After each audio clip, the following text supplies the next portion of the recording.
Hi guys, it's me Rella and welcome to my first vlog.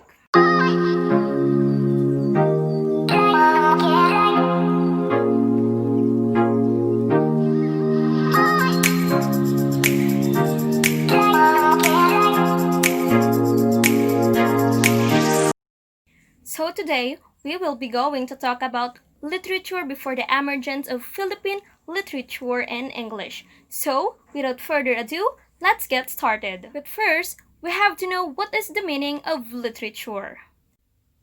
Literature is the reflection of life where man's experiences, feelings, and thoughts are reflected. Through this, we may be able to learn other people's culture across time and space. Now, let's explore the different periods that contributed to the development of Philippine literature before its emergence in English. First is we have the pre-Hispanic period, a period of time before the Spaniards landed here in the Philippines. As a matter of fact, our forefathers already had their own literature in this period.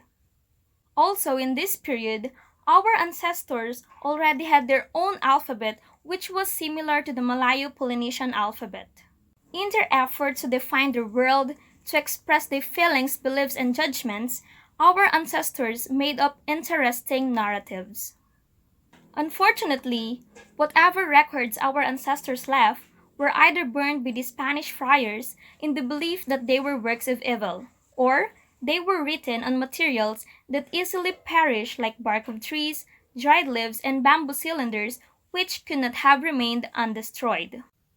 Other records that remain that prove the existence of a native culture truly our own were passed on by word of mouth until they reached some publishers and printers who took interest in printing the manuscripts of our ancient Filipinos. Pre-Spanish literature is characterized by legends, epics, folk songs, folk tales, and other forms of pre-Spanish poetry. First is we have legends. Legends aims to entertain. They are a widely accepted but unverified story of the origin of things, persons, or places. Example of these is the legend of the Tagalogs. Second is we have epics. Epics are long narrative poems in which a series of heroic achievements or events, usually of a hero, are dealt with at length. An example of this is our very own Biag ni Lamang, epic of Ilocano written by Pedro Bucanig. Next is we have folktales. Folktales are made up of stories about life, adventure, love, horror, and humor where one can derive lessons about life. An example of this is the story of the moon and the sun. Next is we have folk songs. Folk songs is one of the oldest forms of Philippine literature that emerged in the pre-Spanish period. These songs mirrored the early forms of culture. Some examples of these are kundiman, uyayi, kumintang, o tagumpay.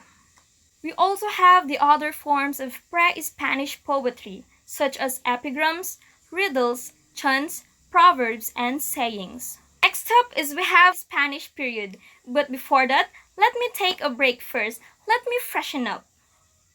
A few minutes later. And hi guys, I am back. Now let's talk about the Spanish period.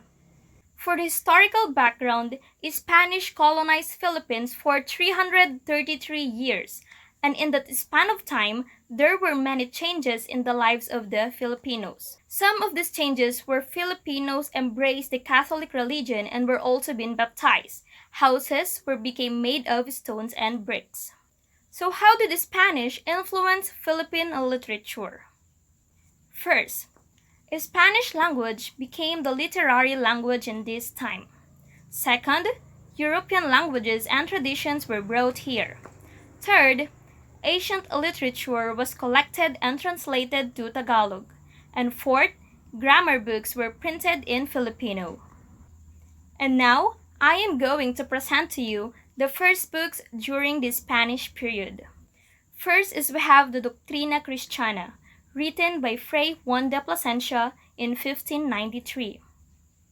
Second, we have Nuestra Señora del Rosario, which contains the different saints, novena, and various questions about Christianity. Third, we have ang Barlaan at Husafat that contains religious teachings. Fourth, we have Urbana at Feliza, written by Padre Modesto de Castro, the father of classical prose in the Tagalog region. Fifth is we have ang mga Dalit kay Maria, a collection of songs praising the Virgin Mary written by Father Mariano Sevilla. In this period, you will also able to know the literary works of our very own Philippine hero, Jose Protasio Rizal Mercado y Alonso Rayalonda. First is we have Noli Me Tangere, Latin for Touch Me Not. This novel exposes the inequities of the Spanish Catholic priests and the ruling government during the colonization of Spain. This novel is originally written in Spanish. Second is we have El Filibusterismo, his second novel, which is also known by its English alternate, The Greed of Rain. This aims to enlighten the society at bringing the Filipinos closer to the truth. Third is we have the Mi Ultimo Adios, which in English is My Last Farewell. This was written by Dr. Jose Rizal on the eve of his execution on the 30th day of December in 1896. We also have different literary works in this period by some of the prominent people. First is we have Florante at Laura, which is one of the masterpieces of Filipino literature by Francisco Balagtas. In fact, this epic was written during his imprisonment as a dedication to his sweetheart Maria Asuncion Rivera. Second is we have Pag-ibig sa Tinubuang Lupa, a poem by Andres Bonifacio that aims to encourage his fellow Filipinos to be more nationalistic and patriotic. Third is we have Filipino poets in Spanish and Ilocano languages by Leona Florentino, who is considered as the mother of Filipino women's literature and bridge from oral to literary tradition.